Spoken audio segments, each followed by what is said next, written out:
Welcome back, everyone. Hope you're doing well today. We are coming at you with another feature premiere deep dive. This time it's about the fielding, which happened last Thursday. It's the second feature premiere. We've already discussed the hitting and pitching one that came out the week before that, and now we're here with the second one. So my goal was to share my thoughts about the gameplay engine and the way that competitive online gaming is going to work in the next game compared to the previous game. And now we've seen the two biggest chunks of that. So the feature premieres that are coming afterwards are going to be more about game modes like March to October, franchise, Road to the Show, and how that incorporates finally into Diamond Dynasty, along with Stadium Creator in between. So at the most, I'll probably do one more video about all of those together, but we'll probably discuss them all separately on Twitch if you want to see that on Friday nights, the day after they're released. So personally, hitting and pitching, you can tell a little bit more about how it's going to play before the game comes out, depending on the way that they're talking about it. At least you can kind of predict certain patterns. We went deep into how I feel that's going to go, but fielding is a little bit different because I think fielding is something that you have to feel for yourself when the game comes out, and not just when the game comes out, but like a month or two afterwards, because we know even last year we actually had a really good release fielding wise. There were only a couple issues and it seemingly either got worse or they tried to patch some things which made other things worse, and you just never know how it's going to shape up until you play it. No matter how much they say, you know, they added these animations, tag animations last year, throw animations the last couple of years. Now they're going to be adding catch animations, which is fantastic if it works. We'll see how this overhaul plays out, and I'm looking forward to it. You'll see I'm generally pretty positive about the changes that they made, but again, it's going to come down to how it's executed and also the way that they fix glitches over time, because those took forever to fix last year. So hopefully it goes well. I'm looking forward to the changes that they did talk about, and I hope you enjoy the video, and I will see you soon. All right, so let's see what we got. That's cool. There's some stuff, a lot of this stuff that they brought up. So they brought up this whole list of new indicators like fly ball catches. They said it's meant for onboarding, but there's like the route. There's two things.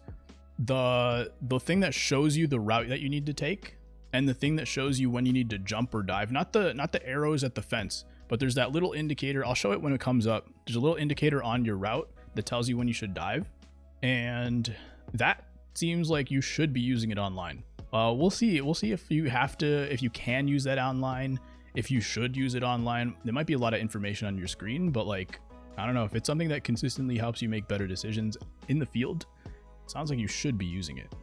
And kind of we'll see if that becomes meta. I feel like there are stuff like that. So I think like guest pitch, like in your hitting menu, I think you can turn guest pitch on there, but it still doesn't show up online. So I think there are things that could be like that. I don't know if they need to make it offline only for this fielding stuff, but I wouldn't say that like it can't be, you know. I do like the fact, okay, they said they brought in a lot of new animations, and they've said in previous years, like, I can't remember if it was last year or the year before, but there was a whole like focus on throwing animations, which was nice. And most of the throws are pretty good. Not the outfield ones, but most of the infield throws are pretty good these days. Yeah, I'm glad they focused on catches, because obviously there was a lot wrong with the catches.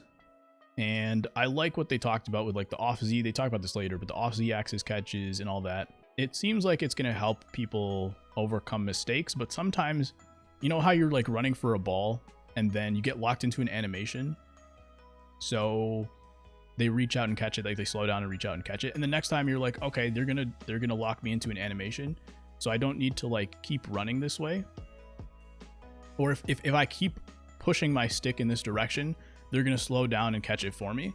But instead, like, they just keep running, and then they have to like turn around and make that reverse catch. So there are times where like it may sound like some of this stuff is reducing skill gap defensively, but honestly, like with the issues that we've had fielding wise, like it's fine. I think it's important that they didn't really talk much about the difference between like competitive and sim in here. They did talk a lot about they didn't really talk much about the competitive stuff on here, so I don't know how much is going to be different. And if they don't talk about it now, I don't know if they ever will. Some of this stuff is like very minor and you can't really like tell for sure. Like the analog versus meter thing, you can't tell for sure. And sometimes they don't tell us until 4 years later, so. Users that are coming in, if you get into a situation where there's a dive available. So this yellow line right here where he dives, I feel like that's going to be very valuable for online play. It's probably not going to come into play too much, but it should be interesting. We will have a line toward the He end is of that I think silver shield. I can't tell if that's silver or common. Hit R2, telling you where to throw the ball. I didn't know he's that bad. Instead of having that one's cool. The sideways one, like the route they have to take for a ground ball, that's really cool.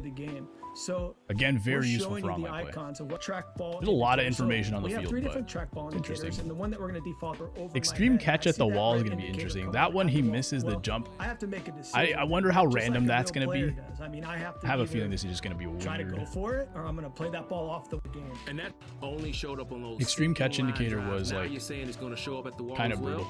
Strafing is one of those things that's going to help you, like, you know, that play right there. That's one of those plays where every so often the balls hit like straight up and you don't really get a chance to react.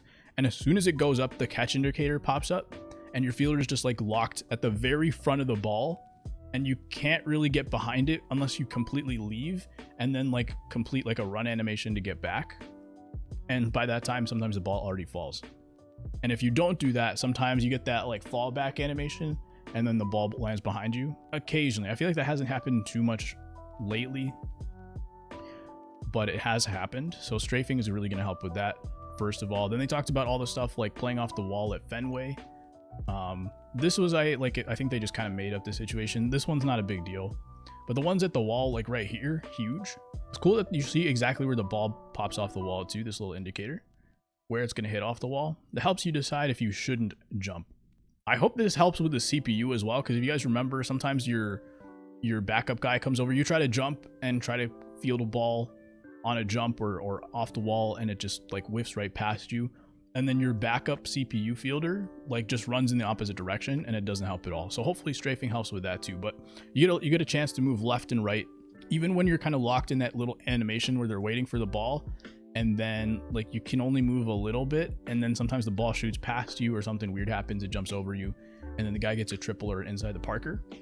So strafing should help us adjust a little bit more on the fly while also keeping that little angle and without like going into a full run animation. So it's like kind of a nice in between. That's one. They fixed supposedly everything at the wall. They said they called it a complete fielding overhaul specifically at the wall. Again, I always say like when it comes to fielding, it's always going to be how it feels when the game comes out. And the sucky part about fielding is that like you can have fielding be great 99% of the time. And then if there's just weird stuff happening 1% of the time, like it kind of ruins the experience, which is so hard to like design for and develop for. But we'll see how that plays out, if it's even like fair for us to say that. But you know, I feel like there's weird logic stuff where like I always say like Mickey Mantle drops so many line drives right at him, like that right there. Like the difference between a diamond fielder and a common fielder is so strange to me.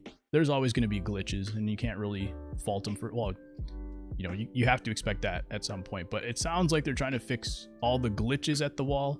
And then I'm not really sure how much logic is being changed between diamonds and golds. Never once timed. You probably have though. You probably have time the jump right, and they change that every year. Jumping and diving is different every year. There was one year where you could like dive with the catcher and make all these crazy dive catches with the catcher behind the plate. And then like you could never do it in any game before that or after that. It was just like one specific year. So they always change these things. And it might be the case that you actually do jump correctly and like the game just doesn't let you catch the ball. Like this year, you pretty much can't make a jumping catch of the wall. I made one like yesterday or something for the first time all year. Bouncy castle's getting fixed. I hope so. I felt like they nerfed that a little bit this year, but it was just like the fielders weren't getting in the right position. When the ball hits and it squirts and so all the like that was like their whole focus this year, adding catch animations and fixing stuff at the wall. So hopefully, you know, adjust that helps us a ton, because that's been a on release problem the last 2 years is catches at the wall. They took like 3-4 months to fix it last year and this year, to the point where I don't think they actually fixed it. I think they reverted some stuff because of the way that like they fielded the ball sometimes.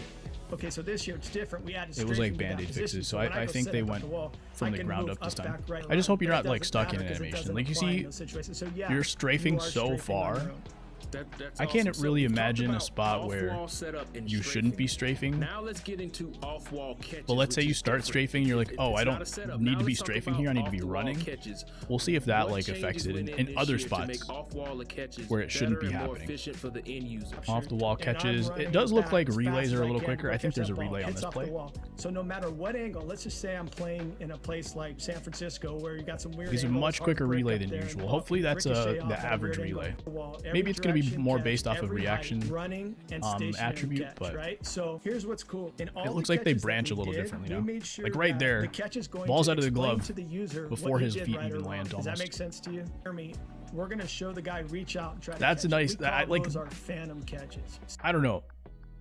I don't know if that's a realistic animation. The way he kind of, I don't know what he did. There was almost like a little glitch, not a glitch, but it didn't look like it branched properly. But I like that. I like that they went.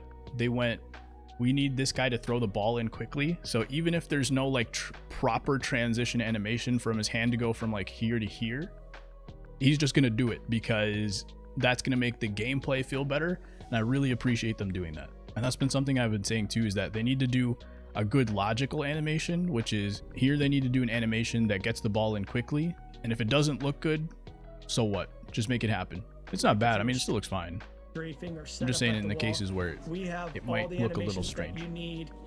I'd prefer that. This is the one that he dropped. Okay, let's look at this one, because we were talking about this in Thune's chat yesterday, playing the game in the years past, sometimes those bounces you'd be sitting where there waiting people for, thought you're like, that he "Come on, should have come caught on." that ball. Now we'll go get it. So right? it sounds like Player that will one go might be a get little the bit ball, random, and but that makes it maybe really that efficient. was just Allows you to because get the ball, maybe it was get on it to the relay simulation. guy and make a play Maybe it against. was The other tuned cool for this thing video is, so if that he you would set drop up it. too close to the wall, we have Or maybe it is going to be random. So We just don't know. If you get too close to the wall, those eat up animations will make you either Hopefully follow the ball that or was a take pretty longer good to play. So backup it's by the really center important fielder. that I you hope put they're yourself in good pretty good position about when you're backing up this You year. miss it, right? See, You miss like, it. Yeah, well, picking up the ball after you miss it. if it wasn't a diamond, I'd be fine with it. I just think for competitive gameplay, I think if you take a perfect route on that, for competitive sliders, I think you should catch it. If you're playing on other like simulation sliders, then no. I think if you get to the ball with the diamond fielder on competitive sliders, you should be able to make that a 100% catch. It's not necessarily realistic, but for competitive, I think it should be. That's my opinion. Now, I know people are going to say, like, on the other side of that, the person probably had a good swing. Probably a line drive, probably 110 off the bat or something like that. So that's valid too. Yeah, I think there's factors that go into it. I think hitting should be rewarded first. So if that's a matter of like the swing was too good for it to be caught, then I'm probably fine with that. But let's say that was like a suboptimal swing, then I would hope that would just favor in terms of the fielder. But I don't know if the logic goes that far. This was cool. This was just stuff that's like when you're running towards like a wall here, they can kind of reach forward. He actually circled that ball, whereas before he would probably wait until it bounces and give you a weird animation. Sometimes even run past the baseball. Okay, well, I skipped it anyway. But he says you don't move. They don't move the ball to your glove. You have to move your arm to the ball in the game. So they had to add animations for all of that, which is really interesting. So basically, he said another way to phrase what he was saying is they're nerfing the skill ceiling of fielding a little bit, and I'm fine with that. There have been too many times where like the uncertainty of whether or not you did something wrong or if the game did something wrong is all just kind of like muddled together, and you just don't know sometimes. And if you just make it so that regardless you're gonna make the catch, you just don't have to deal with it, and you can go fix other stuff. Better tag animations is interesting because they didn't really mention it much, but I would hope they did. Catches, and this play might sound simple. That's kind of nice. That looks very clean to me. Now that sounds a little overpowered again. If you made a bad route, like why are you helping someone, and why are you lowering the skill gap again? Like sometimes it's just the way that you have to play the game. And sometimes like it's inconsistent the way that the game is gonna let you catch a ball, so it just kind of makes it easier that everyone can just kind of make that play as long as you're close enough. But I think there are gonna be times where like if you get handcuffed, if you're making a really tough play and you get handcuffed, then you're not gonna have the quick throw over to first base and still get the out. We'll still field the ball, but you won't make the play, especially if you have a bad fielder. If you get handcuffed with a bad fielder, I would assume that you're going to get like a slow branch into a throw, I would assume. You won't be frustrated. Hopefully these are for a lot more of those outs. players trying to Even get if you're a the bad second fielder, place. I don't care. Make that Elaborate play on every that a little time, bit more. just so you don't Those reward the off-the hitter. axis catches are happening At least with on infielders across the competitive board. sliders. So on a Blooper play, catches, hopefully this is that was always super really overpowered frustrating for me. We on always had competitive problems sliders so that you don't making get catches bloopers. over the It sounds like they infielders, and so kind of want to do specifically, that. like, the middle infielders when they're going back on I feel like bloopers or I feel like Texas leaguers, middle they're trying to go infielders back had and been making these catches pretty well this year. It's more about reaction and actually getting to the ball, in my opinion. get the ball down to second base. I thought they were just going Now, to roll arm this strength into for the reaction catcher time, but matters it's as interesting well, that they made a and whole new will stat. actually This was change smart too. the wi- Okay, so they said that the green is pretty much the same. That green bar looks pretty big, but I think that's just like the settings that they were using. The green bar, they said, is pretty much the same, but the yellow bar is now an orange bar, and it's combined with the red bar. So you could get a slightly offline throw. You could get a complete throwaway. I would assume on a play like this, on your backhand in the hole in the shortstop, for the shortstop, I would assume if you get an orange throw, you have a higher chance of getting a complete throwaway than a slight orange throw on a grounder to second or something like that. So I think that's smart because, like they said, you rarely ever get into the red. And I don't think they made anything else harder, but this is probably just smart. This is cool. I didn't think they'd ever change this. I thought this would always be like some kind of desync issue. You know how if you're playing offline, you can press L2, and then when you press X to throw the ball home, then you can press L2 to cut the ball off. On or offline, you could always do that for the last few years, but you couldn't do it online. So I never actually thought they would put this online, which is really nice. Hopefully it works okay, because you know, like there are times where you're playing someone with bad connection and there's a pitch in the dirt and you block the ball, but on your screen you block the ball and on their screen it looks like it went behind you, or vice versa. For you it looked like it went behind them, but actually they blocked it, and then like the ball teleports from back there to back in front of the catcher and you get thrown out at third base. So I hope like that kind of thing doesn't happen on these plays, but I'm glad that it's in the game. Anything else here? Next week is going to be ball player introduction. We'll see how interesting that is, how much they add to it. Obviously, I don't know how much they're going to add to Road to the Show, but obviously they're adding Road to the Show to everything else. So that'll be interesting. Franchise mark to October, deep dive into next gen, which I think will have a lot of Stadium Creator. And then Diamond Dynasty. Last year, the Diamond Dynasty stream was like an hour and a half, and it was insane. It was so hype. So I'm hoping this one will be too.